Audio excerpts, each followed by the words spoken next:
Hello guys, welcome to Abhiyan IAS academy. I am Vedveer. स्वागत है आप सबका हमारी नई मुहिम 5 मिनट सीरीज में। तो गाइस, लास्ट क्लास में हमने एक बहुत ही इंटरेस्टिंग टॉपिक डिस्कस किया था जिसका नाम था न्यू प्रोडक्ट डेवलपमेंट। इसका मतलब क्या था कि हमने वहां पर ये देखा कि हमारा प्रोडक्ट हमारे माइंड में जब से आता है तब से लेकर हम उसको कैसे लॉन्च करते हैं, कैसे वो प्रोडक्ट हमारे कस्टमर के हैंड में आता है, माइंड से कस्टमर के हैंड तक। ठीक है, तो वो था न्यू प्रोडक्ट डेवलपमेंट। अब आगे क्या, वो हम आज की वीडियो में देखेंगे। चलिए, आज का हमारा जो टॉपिक है वो है product life cycle. Product life cycle का मतलब है जैसे एक इंसान की लाइफ होती है, इंसान पैदा होता है, फिर उसके बाद एडल्ट, फिर उसके बाद आगे नेक्स्ट स्टेजेस होती है हमारी। ठीक है, तो जैसे जैसे हमारी स्टेजेस बढ़ती है, एज बढ़ती है, हमारी स्टेजेस बढ़ती है, और एक टाइम ऐसा आता है कि हम लोग दुनिया छोड़कर चले जाते हैं। इसका मतलब हमारा एंड हो गया।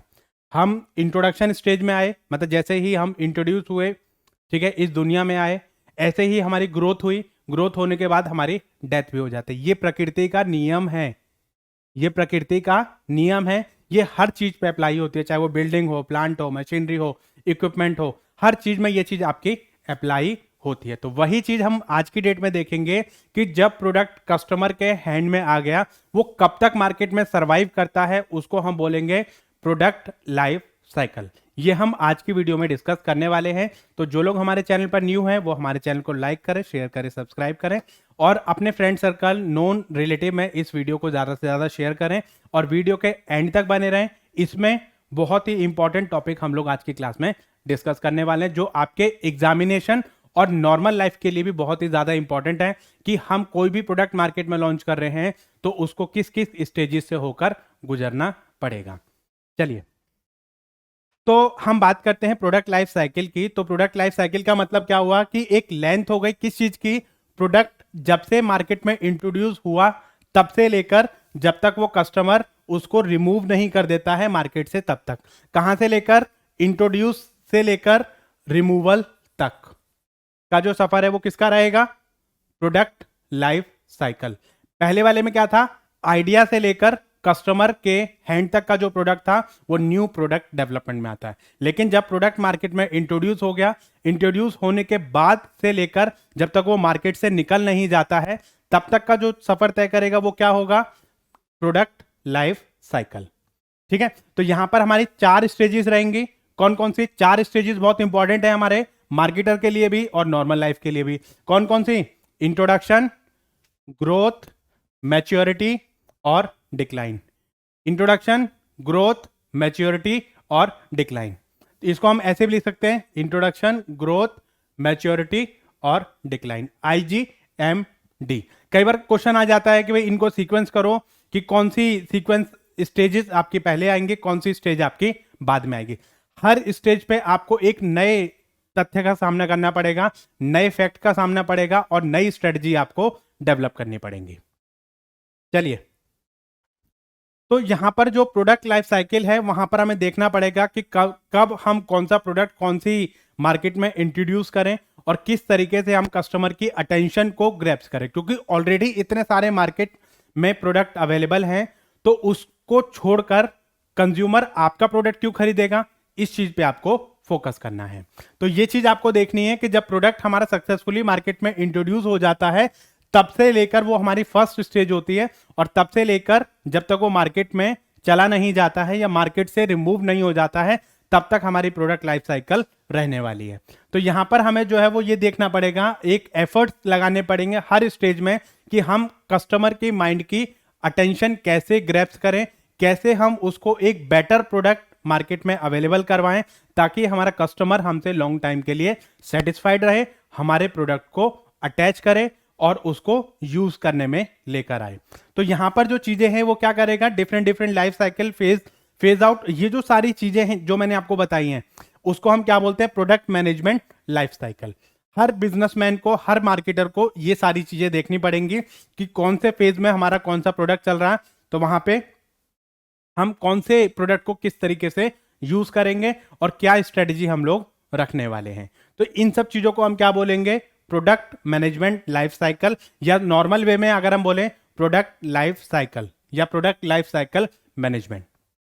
चलिए, तो ये हमारा एक नॉर्मल ग्राफ होता है। यहां पर प्रोडक्ट हमारा डेवलप हुआ है, ठीक है, प्रोडक्ट हमारा बनके हमारे हाथ में आ गया है। उसके बाद हमारा इंट्रोडक्शन हुआ है, इंट्रोडक्शन से ग्रोथ, ग्रोथ से फिर मैच्योरिटी, और मैच्योरिटी के बाद आपकी डिक्लाइन। तो ये वाला जो ग्राफ है ये आपका सेल्स को रिप्रेजेंट कर रहा है, और इसी के साथ साथ मतलब यहां पर आपका जो है ये आपका ये जो ग्राफ है ये आपका रिप्रेजेंट कर रहा है प्रॉफिट को। सेल्स के साथ साथ हमारा प्रॉफिट डिफरेंट डिफरेंट स्टेजेस में अलग अलग रहेगा, सेल्स भी हमारी अलग अलग रहेगी और हमारा जो प्रॉफिट है वो भी अलग अलग रहेगा। लेकिन अगर मैं प्रोडक्ट डेवलपमेंट की बात करूं तो यहां पर सेल्स हमारी नहीं होती है, क्योंकि अभी मार्केट में हमने जस्ट लॉन्च नहीं करा, प्रोडक्ट को जस्ट डेवलप किया है, हमने सिर्फ कॉस्ट इनकर करी है, तो प्रॉफिट आपका नेगेटिव रहेगा। कई बार ये क्वेश्चन पूछा जाता है कि डेवलपमेंट स्टेज में प्रॉफिट कैसा रहता है, ठीक है। उसके बाद इंट्रोडक्शन में क्या रहेगा आपका कि जस्ट आपने मार्केट में प्रोडक्ट को क्या किया है, इंट्रोड्यूस किया है, लोगों को अवेयर करा है कि हमारा प्रोडक्ट भी मार्केट में अवेलेबल है। हो सकता है कि लोग आपको निग्लेक्ट कर दें, लोग आपके प्रोडक्ट को यूज ना करें, नो डाउट, नो टेंशन। आपको जो प्रोडक्ट धीरे धीरे क्या करना पड़ेगा, अपना लोगों की पहुंच बढ़ानी पड़ेगी, लोगों से कांटेक्ट करना पड़ेगा, आपको प्रमोशन एफर्ट्स आपको लगाने पड़ेंगे, प्राइस अकॉर्डिंग टू दैट आपको रखना पड़ेगा। तो यहां पर जो चीजें हैं, मार्केट की स्ट्रेटजी को समझना पड़ेगा और आपके ऑब्जेक्टिव को समझना पड़ेगा। ऑब्जेक्टिव आपका क्या है, प्रोडक्ट को इंट्रोड्यूस करो, लोगों की अवेयरनेस बढ़ाओ, और ये देखो कि लोग आपके प्रोडक्ट से कितना अवेयर हैं, ठीक है। तो लोगों की रीच तक आपको बढ़ाना पड़ेगा, एफर्ट्स आपके ज्यादा लगेंगे, कॉस्ट आपकी ज्यादा लगेगी, टाइम आपका ज्यादा लगने वाला है। तो यहां पर आपका जो प्रॉफिट रहेगा वो आपका क्या रहेगा, नेगेटिव रहेगा, क्योंकि जितना आपने सेल करा है उससे ज्यादा तो आपका खर्चा लगने वाला है, ठीक है। जैसे जैसे अब ये जो स्टेज हमारी खत्म होती है, इस स्टेज में आके लोगों को ये पता चल जाएगा कि आपका प्रोडक्ट भी मार्केट में अवेलेबल है। ये देख लिया आपने, प्रोडक्ट मार्केट में अवेलेबल है। उसके बाद अब जो स्टेज है, अब आपको ये बताने की जरूरत नहीं है कि भाई हम भी मार्केट में हैं। अब आपका जो स्टेज है वो कौन सी स्टेज में आ गया है, प्रोडक्ट ग्रोथ स्टेज में आ गया। ग्रोथ का मतलब क्या है कि प्रोडक्ट यहां से ग्रो करना स्टार्ट करेगा, सेल्स आपकी बढ़नी स्टार्ट होगी। जैसे ही प्रोडक्ट यहां से बढ़ना स्टार्ट होगा, सेल्स आपकी बढ़नी स्टार्ट होगी, तो आपका जो प्रॉफिट है वो भी आपका बढ़ना स्टार्ट होगा, ठीक है। ग्रोथ बढ़ते बढ़ते मतलब आप जो है इस स्टेज पे आ गए। अब आपकी जो ग्रोथ से आ गया आपका मैच्योरिटी पे। मैच्योरिटी स्टेज में आपका क्या रहेगा कि प्रोडक्ट की जो ग्रोथ है वो धीरे धीरे स्लो डाउन हो जाती है, ऐसा रुकती नहीं है, स्लो डाउन हो जाती है। तो धीरे धीरे मतलब आपने क्या करा कि जो ग्रोथ रेट जैसे यहां पे फास्ट हो रही थी, यहां पर आपकी क्या हो गई, स्लो हो गई, उसका रेट जो वो कम हो गया, और एक लेवल ऐसा आया कि आप बिल्कुल पीक पे पहुंच गए। और पीक के बाद धीरे धीरे धीरे धीरे मतलब आपका जो प्रोडक्ट है वो धीरे धीरे आपका घटना शुरू हो गया। प्रोडक्ट घटा, जब प्रोडक्ट ये पीक पे था तो ये भी आपका पीक पे रहेगा, और जैसे ही ये सेल आपकी डिक्रीज होनी शुरू हुई तो आपका प्रॉफिट जो है वो भी डिक्रीज होना शुरू हो जाएगा। अब स्टेज आती है आपकी बहुत ही खतरनाक स्टेज, वो आती है आपकी डिक्लाइन, जहां पर सेल्स भी डिक्रीज होती है, प्रॉफिट भी डिक्रीज होता है। अब आपकी टेंशन लेने की बारी आ जाती है कि अब हम क्या करें, प्रोडक्ट को कैसे जिंदा रखें, मार्केट से प्रोडक्ट हमारा जो निकल रहा है, ठीक है।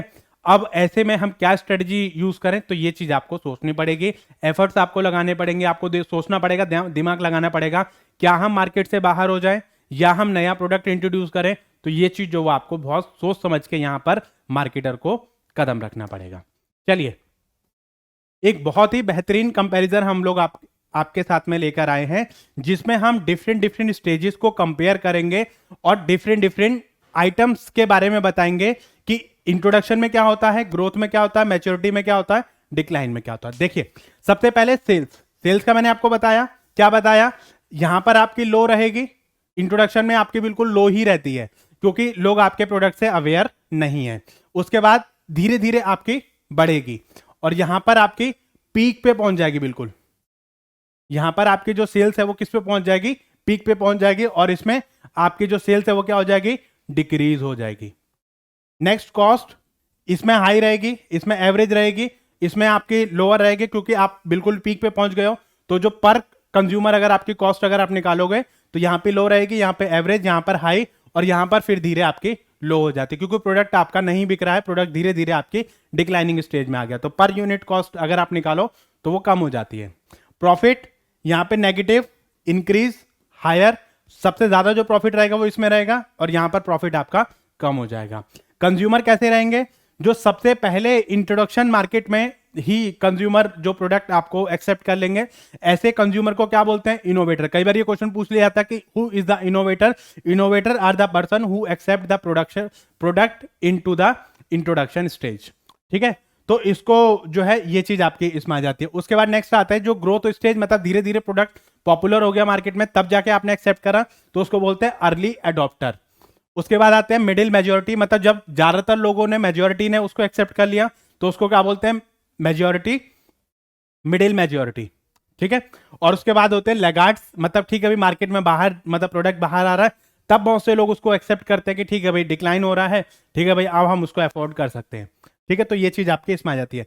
तो यहां पर कंज्यूमर की कैटेगरी भी आपने बता दी कौन कौन सी। इनोवेटर जो इंट्रोडक्शन स्टेज में लेंगे, अर्ली एडॉप्टर जो आपका ग्रोथ स्टेज में लेंगे, और मिडिल मेजोरिटी जब आपके मेजर पर्सन जब आपको वो करेंगे यानी मैच्योरिटी, और डिक्लाइन में आपके लैगार्ड्स। कई बार ये भी पूछा गया है कि लैगार्ड्स कौन होते हैं? लैगार्ड्स वो पर्सन होते हैं जब आपका प्रोडक्ट डिक्लाइनिंग स्टेज में है, तब जाके उस प्रोडक्ट को यूज करने स्टार्ट करते हैं। कंपटीशन, यहां पर कोई कंपटीशन नहीं है, बहुत फ्यू कंपटीशन है, बहुत ना के बराबर है। यहां पर कंपटीशन आपका बढ़ेगा, ग्रोथ बढ़ेगी, कंपटीशन बढ़ेगा। यहां पर स्टेबल रहेगा क्योंकि आपकी जो सेल है वो आपकी स्टेबल है। धीरे धीरे आपका इन दोनों स्टेजेस में आपका कंपटीशन आपका रहता है। और इसमें आपका लो है क्योंकि डिक्लाइनिंग, कभी भी डिक्लाइनिंग प्रोडक्ट से हम कभी भी कंपटीशन नहीं करते, मतलब बहुत लो के बराबर रहेगा, ना के बराबर रहेगा। Next, marketing objective. हमारा ऑब्जेक्टिव क्या है इंट्रोडक्शन स्टेज में? प्रॉफिट कमाना नहीं है, मार्केट को प्रोडक्ट की मतलब जो है प्रोडक्ट को इंट्रोड्यूस करना और उसकी अवेयरनेस क्रिएट करना, क्योंकि जब तक लोगों को अवेयरनेस नहीं रहेगी तब तक आपकी सेल्स नहीं बढ़ेगी, सेल्स नहीं बढ़ेगी तो आपका प्रॉफिट नहीं आएगा।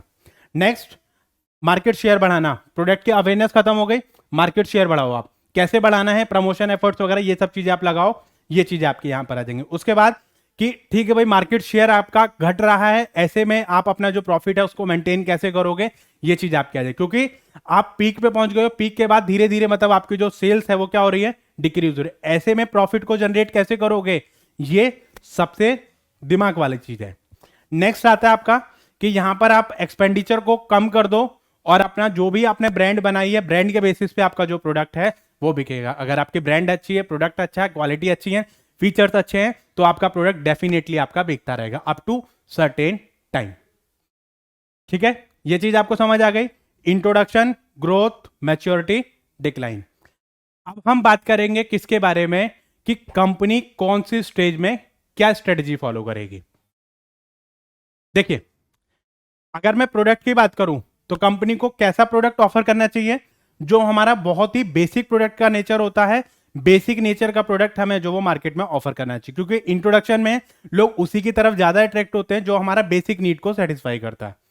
ठीक है, नेक्स्ट, ग्रोथ स्टेज में हमारी जो एक्सटेंशन ऑफ सर्विसेज, उस पर सर्विस और ये जो एडिशनल चीजें हैं वो हमें उसमें ऐड ऑन करनी पड़ेंगी। अब बेसिक प्रोडक्ट से आपका काम नहीं चलेगा, उसमें नई नई चीजें आपको ऐड ऑन करनी पड़ेंगी, उसकी पैकेजिंग, लेबलिंग, इन सब चीजों पे आपको थोड़ा सा फोकस करना पड़ेगा।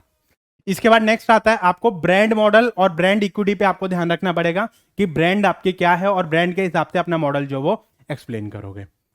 उसके बाद आपका जो वीक आइटम है उनको आप निकाल दो, जो आपके अनप्रॉफिटेबल है उनको आप निकाल दो, क्योंकि उनसे कोई फायदा होने वाला नहीं है। सेल्स आपकी डिक्रीज हो रही है, कॉस्ट आपकी बढ़ रही है, तो ऐसे में आप क्या करोगे? जो अनप्रॉफिटेबल है उनको आप हटा दो, सिर्फ उन्हीं को रखो जो आपके प्रॉफिट मेकिंग है। प्रोडक्ट का समझ आ गया आपको? Very good. प्राइस में कॉस्ट प्लस प्राइसिंग रखोगे आप। मार्केट पेनिट्रेशन आपको करनी है किसमें? ग्रोथ में, तो यहां पे पेनिट्रेशन प्राइसिंग रखोगे। जब प्राइसिंग वाले उस पे टॉपिक पे आऊंगा मैं आपको, तो प्राइसिंग की डिफरेंट डिफरेंट स्ट्रेटेजी बताऊंगा, तो वहां पर बताऊंगा मैं मार्केट पेनिट्रेशन आपका क्या होता है। मार्केट पेनिट्रेशन सिंपल सा मैं बता देता हूं आपको। मार्केट पेनिट्रेशन का मतलब होता है मार्केट में आपको फैलाना है। कैसे फैलाओगे? कि अपना जो प्रोडक्ट है उसको मार्केट में कैसे आप थ्रो करोगे, या कैसे आप उसको, उसकी जो रीच है उसको बढ़ाओगे। कैसे बढ़ाओगे? वहां पे आप इनिशियली आप लो प्राइस रखो और धीरे धीरे जब आपके प्रोडक्ट की डिमांड बढ़ जाए अपना प्राइस बढ़ा दो। लो प्राइसिंग इनिशियली, और धीरे धीरे जब आपकी डिमांड बढ़ जाए तो अपना प्राइस जो वो बढ़ा दो। नेक्स्ट आपका रहेगा कि मैच्योरिटी में आप क्या करोगे? कॉम्पिटिटर को बीट करते हुए, कॉम्पिटिशन ने जो प्राइस रखी हुई है उसके हिसाब से ही आपको बीट करना है। कॉम्पिटिटर के प्राइस के हिसाब से अपना प्राइस मैच कर दो। नेक्स्ट आता है आपका कट प्राइस करना है, क्योंकि इतनी सारी चीजें नहीं है आपको, तो कट डाउन आपको प्राइस करना पड़ेगा। नेक्स्ट प्लेस, सिलेक्टिव डिस्ट्रीब्यूशन आपको रखना पड़ेगा क्योंकि सेल्स आपकी इतनी ज्यादा नहीं है, तो सिलेक्टिव डिस्ट्रीब्यूशन आपको रखना पड़ेगा। यहाँ पे इंटेंसिव डिस्ट्रीब्यूशन रखना पड़ेगा। यहाँ पे डिस्ट्रीब्यूशन के चैनल जो वो आपको बढ़ाने पड़ेंगे, मीडिएटर्स आपको बढ़ाने पड़ेंगे, नेटवर्क आपको बढ़ाना पड़ेगा ताकि कस्टमर के रीच तक पहुंचे, क्योंकि ग्रोथ है, लोग डिमांड करेंगे प्रोडक्ट को, और जब प्रोडक्ट को डिमांड करेंगे तो आपकी रीच अगर नहीं हुई तो प्रोडक्ट मार्केट से बाहर हो जाएगा। मोर इंटेंसिव डिस्ट्रीब्यूशन, क्योंकि मैच्योरिटी स्टेज में है तो आपको मोर इंटेंसिव आपको रहना पड़ेगा, और यहां पर सिलेक्टिव चीजों को रखना पड़ेगा। जो आपको लग रहा है कि भाई अनप्रॉफिटेबल है उनको आप हटा दो, बाकी सिलेक्टिव चीजों को ही आप रखो। लास्ट में आता है प्रमोशन। प्रमोशन एफर्ट्स आप कैसे रखोगे? यहां पे बहुत हैवी एक्सपेंडिचर आपको करना पड़ेगा क्योंकि लोग आपके प्रोडक्ट के बारे में नहीं जानते हैं। जब तक आप एक्सपेंडिचर नहीं करोगे, प्रमोशन नहीं करोगे, तब तक लोगों को आपके प्रोडक्ट के बारे में नहीं पता चलेगा। नेक्स्ट आता है रिड्यूस टू टेक एडवांटेज, मतलब जो है आपको जो एडवांटेज है कंपटीशन का, आपको जो एडवांटेज है, जो ग्रोथ मार्केट में डिमांड जो हुई है, डिमांड की वजह से आपको जो है एडवांटेज मिल रहा है, उसका एडवांटेज आप उठाओगे। और यहाँ पे प्रमोशन को आप जो थोड़ा सा कम कर दो, क्योंकि डिमांड बढ़ रही है तो प्रमोशन आप जो वो कम कर सकते हो। नेक्स्ट यहाँ पर आपको फिर बढ़ाना पड़ेगा क्योंकि स्टेबल पोजीशन है आपकी, और धीरे धीरे नए नए प्रोडक्ट मार्केट में इंट्रोड्यूस हो रहे हैं, तो आपको अपने प्रोडक्ट की मेंटेनेंस रखने के लिए या प्रोडक्ट की अवेयरनेस क्रिएट करने के लिए और लोगों को डिमांड के साथ में मैच करने के लिए आपको प्रमोशन जो रखने पड़ेंगे, ताकि उनको बताना पड़े कि भाई हम भी अभी भी मार्केट में हैं। नेक्स्ट यहाँ पे आपका जितना कम कर सकते हो उतना आप जो अपने प्रमोशन एक्सपेंसेस है वो कम कर दो, क्योंकि प्रोडक्ट आपका डिक्लाइनिंग स्टेज में आ गया है और अब जो प्रोडक्ट है वो आपका धीरे धीरे मार्केट से बाहर हो जाएगा। जितना भी आपका प्रोडक्शन है वो आपको बहुत सोच समझ के करनी पड़ेगी। तो ये थी हमारी strategy, product, price, place, promotion, जो कि कंपनी प्रोडक्ट लाइफ साइकिल के डिफरेंट डिफरेंट स्टेजेस में फॉलो करती है। तो थैंक यू गाइस, वीडियो कैसी लगी कमेंट सेक्शन में जरूर बताना, और इस वीडियो को लाइक करें, शेयर करें, सब्सक्राइब करें। तो जुड़े रहिए हमारे चैनल के साथ ऐसे ही इंटरेस्टिंग फैक्ट्स से जोड़ने के लिए, और ऐसे ही मजेदार हम फैक्ट्स आपके साथ में लाते रहेंगे। So thank you guys, stay healthy, keep smiling.